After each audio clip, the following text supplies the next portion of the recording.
Hey guys, welcome back. What is Pyro's best primary? She's got a few flamethrowers to pick from, all of which are good or at the very least interesting. If you want to get the most out of the pyromaniac, choosing a primary can be difficult. So here's how to get the most out of TF2's best girl.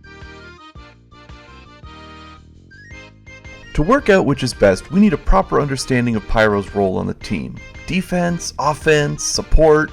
The trick is, she's all three, baby. First and foremost, WM1. Yeah, it's a part of Pyro and always will be. People clown on Pyros since running forward and spraying fire isn't exactly mechanically difficult, but the real skill comes with knowing when to WM1 and when to hold ground. Sometimes you can just run forward and set 5 or 6 people on fire, but if there's any sources of healing around, you likely won't be killing more than one person. Seriously. Spreading your flames between multiple people is easy, but it isn't really effective unless you happen to catch a bunch of people already at low health who have no medics or dispensers or payload carts nearby. Not to mention enemy pyros who can extinguish your flames with the click of a button. WM1 is far from overpowered and far from brain dead. Okay, well, doing it is brain dead, but knowing when to do it isn't. But I don't want to undersell it either. Pyro excels at crowd control and area denial. She's a great pick for guarding large areas and locking down choke points, not to mention the staggering amount of damage you can do if you focus your flames on a single target. And I haven't even mentioned how good Air Blast is with its ability to nullify ubercharges, reflect enemy projectiles, or just push bad guys away from teammates and yourself.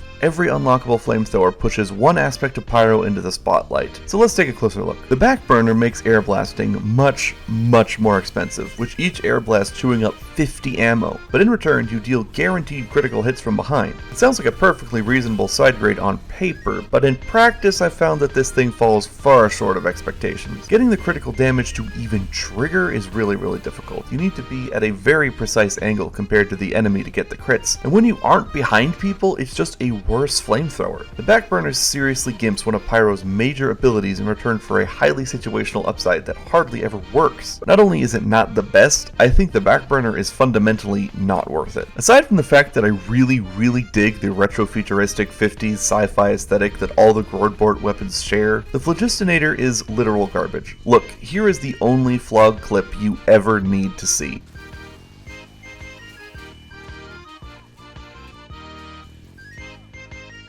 Pyro without Air Blast is like Engineer without buildings. Can you technically still get kills? Sure.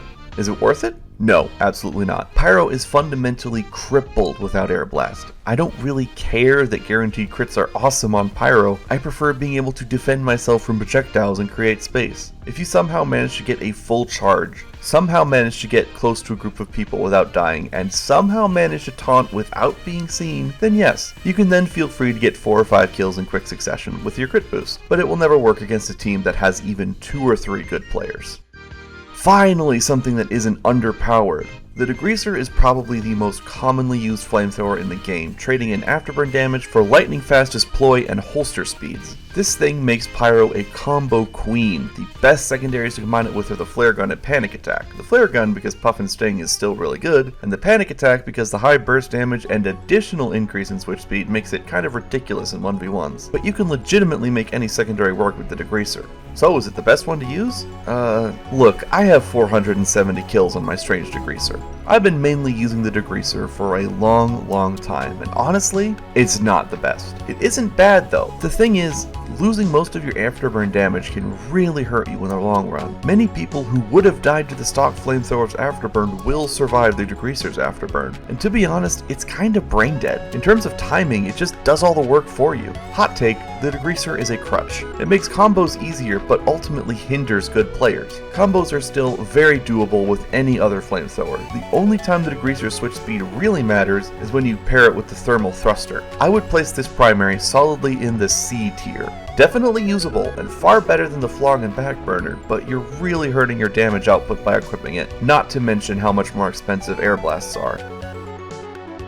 This is the best non-stock flamethrower, bar none. I've already made a video talking about this thing, and you may have noticed from the thumbnail that I forgot it was a thing until just now. Instead of a constant stream of close range fire, you periodically launch a fast moving fireball that penetrates enemies and does triple damage on burning targets, as well as firing faster on successive hits. Some people might say it has the same problem as the Phlog and Backburner since it makes air blasting slower, but honestly, if you're just patient, you can still air blast projectiles just fine. You need to pick your moment with more care as opposed to spamming the air blast. It combos pretty well with with a Scorch Shot, Man Melter, and Thermal Thruster, but combos are not nearly as needed when you can do this much damage. You lose crowd control and rapid air blasts, but you gain the ability to kill everything, even heavies, in very short order. A tier Flamethrower, absolutely worth the effort it takes to get used to it. Not to mention how much more dangerous you are at mid-range thanks to the fireball traveling almost double the distance of normal flames.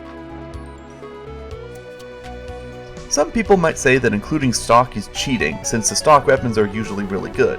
I disagree, because nobody ever talks about the stock Flamethrower. It can air blast more than any other primary. It has a consistently high output of damage, and it looks really nice. The stock Flamethrower is a jack of all trades, master of none. It doesn't really excel at any one thing, but it does everything Pyro needs to do decently enough. Damage? Check. Denying Ubers? Check. Deflecting projectiles? Check. Spy checking? Check. Of all the primaries, it's the best at both WM1 and air blasting, and in my opinion is Pyro's most underrated primary. It's an A tier weapon, just like the Dragon's Fury. But which of the two is the best one? Well, it depends. If you want to go for a more aggressive flanks and ambushes playstyle, the Dragon's Fury is absolutely what you want. It takes down single targets at blistering speeds and has better range and damage. But if you want to lean into Pyro's other strengths, such as area denial, protecting teammates, and filling choke points with flames, then the stock Flamethrower is the best option. None of the others really compare. These two are the best primaries for Pyro. That's all. Like, subscribe, and get out. Video's over.